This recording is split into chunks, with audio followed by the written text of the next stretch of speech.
Je sais même pas quoi dire. Je sais même pas quoi dire. Il y a de cela peut-être 10 minutes, 15 minutes max, je viens de finir le visionnage de Logan. Ça va faire au moins je sais même plus la quatrième ou cinquième fois, je les compte même plus, mais en tout cas ça faisait un sacré bout de temps que je n'avais pas regardé à nouveau Logan.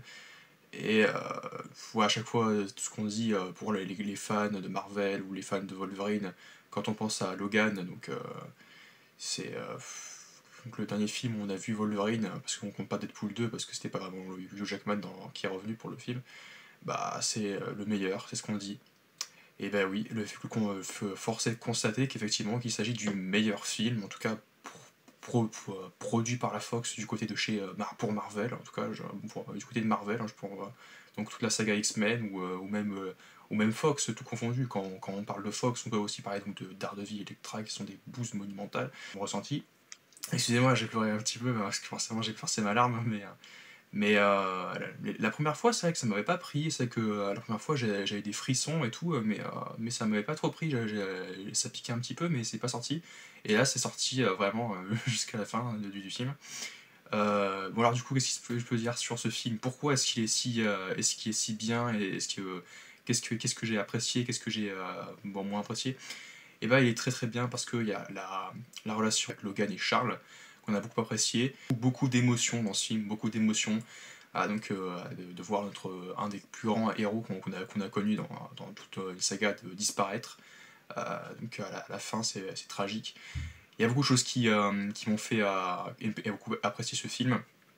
C'était que bah il y avait des thématiques assez pas forcément redondantes, mais qui étaient toujours fréquentes dans la saga X-Men.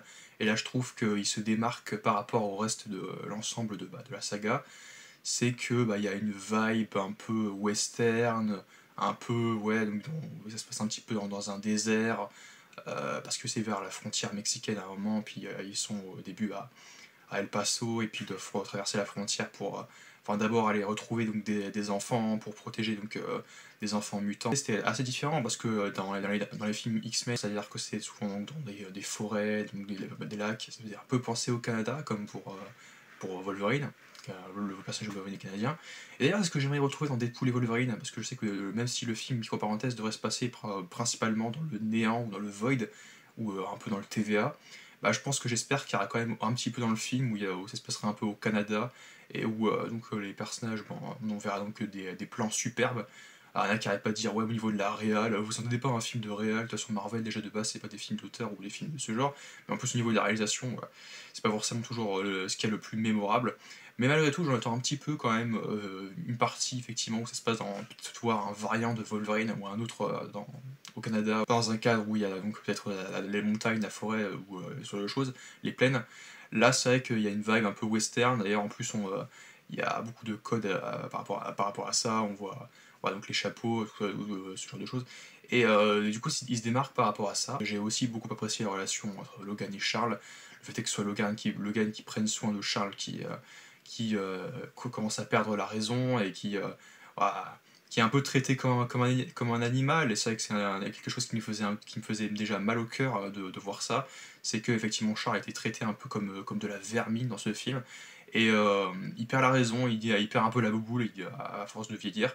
Et ce qui fait que il a du mal à contrôler ses pouvoirs. Et il peut un peu faire de mal littéralement aux autres via son esprit. Mais j'ai quand même malgré tout apprécié la relation effectivement aussi avec la petite fille qui est introduite, donc le personnage de X23 ou Laura, qui est donc recréé à partir de l'ADN de Wolverine. En fait, c'est ça, ils ont repris de l'ADN de mutant, enfin de Wolverine, ils ont synthétisé le tout et ils ont comment dire, ils l'ont mis dans un espèce d'embryon, et c'est pour pouvoir que les femmes puissent accoucher de nouveaux-nés, et ces nouveaux-nés en fait étaient destinés à devenir donc des armes ou des assassins précisément, et ce sont donc le fruit donc de mutants, enfin du moins de l'ADN encore une fois de mutants recombinés avec le corps donc de femmes qui ont accouché hein, de ces nouveaux mutants, notamment donc Laura, qui est donc à l'origine a de l'ADN de Wolverine, ce qui fait qu'elle a les griffes, elle aussi, sauf qu'elle n'en a que deux et pas trois. Et pareil, ces séquences effectivement où les deux sont vraiment bestiaux dans la forêt, hein, là où ils sont en train de ce côté vraiment sanglant, sanguinolent, il y a du sang partout, donc forcément c'est pas un film pour tout public. Et Deadpool et Wolverine sera exactement du même acabit avec les blagues, et forcément les blagues trash qui arriveront par-dessus le film, et le brisage du quatrième mur. Mais sinon, ce sera donc grossièrement ça, et je suis très content d'avance de le voir, et de le savoir, c'est qu'on aura le côté sanglant, rated et tout ça. Et c'est très très cool. Donc il y a beaucoup de similitudes par rapport à ça. Et au-delà du fait qu'elle a son ADN, son sang, et bien c'est littéralement un autre Wolverine, donc c'est comme presque un clone, enfin plus ou moins ça. D'ailleurs au passage il y a vraiment un clone aussi donc de Wolverine, de Logan. Je crois que c'est l'arme 24, X24, qui est lui aussi incarné par Hugh Jackman, mais qui a les cheveux courts, et qui a vraiment, c'est vraiment un animal brut, qui a uniquement comme pour fonction tuer, littéralement. Donc, en fait, on lui demande des ordres, et il exécute littéralement. D'ailleurs, la séquence où il tue Charles, j'étais vraiment pas prêt, ça m'a fait flanquer un gros coup dans le cœur. Et quand j'ai vu ça pour la première fois, j'étais vraiment pas bien. Je me suis dit, attends, mais c'est Logan ou toi? Avant qu'il plante ses griffes, on voit juste un plan, on voit que c'est bien Hugh Jackman, mais que c'est pas Logan, notre Logan à nous. Et quand on voit ça, je vais, oh, ils l'ont cloné, hein, c'est-à-dire que c'est pour faire de lui un assassin. Et effectivement, ils l'ont demandé de tuer le Charles. Et ça m'a vraiment fait briser le cœur aussi. Donc, forcément, ça a touché beaucoup de personnages, beaucoup de fans. C'est beaucoup d'émotions. Alors, le film se passe dans la timeline, dans une autre timeline, en 2029, en l'an 2029. Donc, soit environ 15 ans, à peu près un petit peu plus de 15 ans après les événements de X-Men Days of Future Past. Et Logan gagne en tant que. Gagne sa vie en conduisant une limousine. D'ailleurs, pendant tout le long du film, la limousine est criblée de balles parce que le film s'ouvre sur une bagarre très violente, très sanguinolente entre Wolverine et des pourris, hein, tout simplement, qui veulent essayer donc de s'emparer de la limousine, enfin de la voiture, qui essaie de s'emparer pas de la voiture, et, euh, et ils gagnent de l'argent pour pouvoir se payer des soins, des traitements, pour pouvoir sauver et soigner Charles, qui est carrément malade. Et ils sont avec eux Caliban, c'est ça, il s'appelle Caliban, Caliban, et qui donc, ne supporte pas les rayons du soleil, mais qui est là aussi pour aider Wolverine à prendre soin de Charles. Et bien, ils comptent l'un sur l'autre pour pouvoir se serrer les coudes et pour pouvoir sauver donc, le professeur. Alors, il y a très peu de vannes, effectivement, je crois que c'est le film le plus sérieux donc, qu'on a eu de la saga de X-Men. C'est l'ultime film de Wolverine, en même temps, parce qu'en même temps, il a eu entre gros guillemets une petite trilogie si on compte tous les films avec Wolverine. Et c'est de loin, encore une fois, le meilleur film qu'on ait eu, même X-Men tout confondu, même encore une fois, film Marvel, Fox, donc confondu avec les Deadpool, tout ça. C'est clairement pour moi le meilleur film. Ouais, des choses qui se démarquent, encore une fois, donc la vibe un peu western, et puis le fait qu'on n'a pas forcément les mêmes plans. La mission de Wolverine ou de Logan, qui est donc de pouvoir aller donc dans l'Eden, c'est quelque chose que Wolverine avait vu dans un comics, mais lui-même ne veut pas y croire à ce fameux sanctuaire pour mutants, là où ils seront en sécurité et à l'abri donc des méchants donc, qui veulent faire d'eux des armes. Lui, Logan, ne veut pas y croire parce qu'il se dit que c'est une simple utopie, il faut pas y croire. Ils ont inventé, ils ont édulcoré ce qui s'est passé. Donc déjà, ce qu'ils ont vécu, c'est pas vraiment ce qui s'est passé. C'est des balivernes. Donc il veut absolument pas y croire. Et le fait est qu'effectivement, enfin après on le voit pas, mais il y aurait bel et bien un sanctuaire. Donc le fameux Eden, et pour ça il faut traverser la frontière et retrouver les fameux enfants, les fameux camarades de Laura, X23, qu'ils retrouvent effectivement ensemble après la mort de Charles, et après c'est fait donc, raflé par le vilain X23, X24.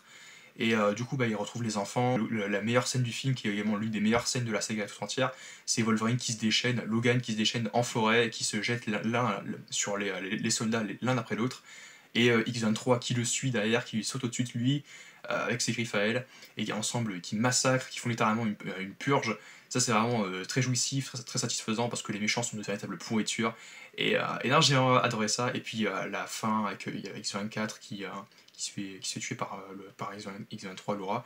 Et le coup triste là où on voit donc Logan qui lui dit adieu et qui meurt, qui meurt Et d'ailleurs aussi la symbolique sur sa tombe, quand il retourne la croix, lors de mon premier visionnage, j'avais pas compris tout de suite, il m'a fallu un petit temps pour me faire pourquoi elle fait ça. Parce qu'après elle retourne la croix, et en fait on voit un X, effectivement, ça se fait un format X, que j'ai fait pourquoi elle fait ça? J'ai fait, ah d'accord, c'est le X pour X-Men ou pour Xavier. Ah d'accord, j'avais pas compris tout de suite. Je vous jure, j'ai fait, mais attendez, pourquoi elle fait ça? Et j'ai fait, ah oui, d'accord, en fait c'est pour ça. Et du coup, bah, ce film est tout juste purement excellent, et c'est vraiment le meilleur qu'il y a. Et du coup, c'est un plaisir de le revoir. Donc en gros, n'hésitez pas à dire ce que vous avez préféré, si vous l'avez bien aimé, effectivement comme moi. Et vraiment, c'est un film mémorable, j'ai beaucoup apprécié ça, c'est triste, la conclusion de Wolverine, Logan. Logan, c'était quand même encore une fois un très très bon Marvel, un très bon film. Et la relation qu'il y a donc, avec Charles, qui avait sur Laura, et puis après Logan qui prend un peu de recul et qui se dit bah il faut absolument que je protège les enfants et les mettre en sécurité, même si au début il veut pas y croire. Mais j'ai quand même apprécié du coup l'évolution de Logan, et du coup bah même le traitement qu'il y a eu et le développement par rapport au film. C'est-à-dire qu'au début, il voulait uniquement se concentrer que sur lui et Charles, et après trouver un endroit tranquille où il pouvait finir ses jours.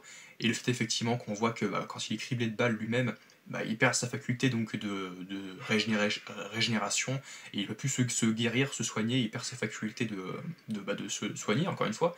Et c'est ce qui finit par le tuer après s'être fait empaler contre un tronc d'arbre, enfin avec une branche. Et puis c'est ça c'est vraiment poignant, cette séquence est vraiment poignante. Après, il y a pas, c'est le seul gros défaut entre gros guillemets que je pourrais noter par rapport à ça, même si j'ai quand même été ému et remué par rapport à ça, c'est bah, qu'il n'y a pas de musique vraiment. Alors qu'il y a une musique folle quand ils sont en train de se déchaîner, hein, les deux avec leurs griffes, et qui massacrent les soldats par dizaines. Mais il n'y a pas de musique vraiment. Je voulais pas non plus qu'il y ait des violons, mais il n'y a pas de musique marquante par rapport à ça, et c'est un peu dommage, voilà. C'est un des seuls défauts que je pourrais mettre, sinon le film est vraiment quasi parfait, il n'y a rien à dire par rapport aux scènes d'action, par rapport au traitement de personnage, par rapport au scénario, il n'y a rien, tout est cohérent, tout est fluide, et il y a beaucoup de choses qui sont très cool dans le film. Sinon, j'ai hâte, donc, encore une fois, donc, de voir Deadpool et Wolverine, et on va enchaîner avec Deadpool 2 dans la prochaine critique. N'hésitez pas à me dire ce que vous avez pensé de Logan, et on se à très vite pour Deadpool 2.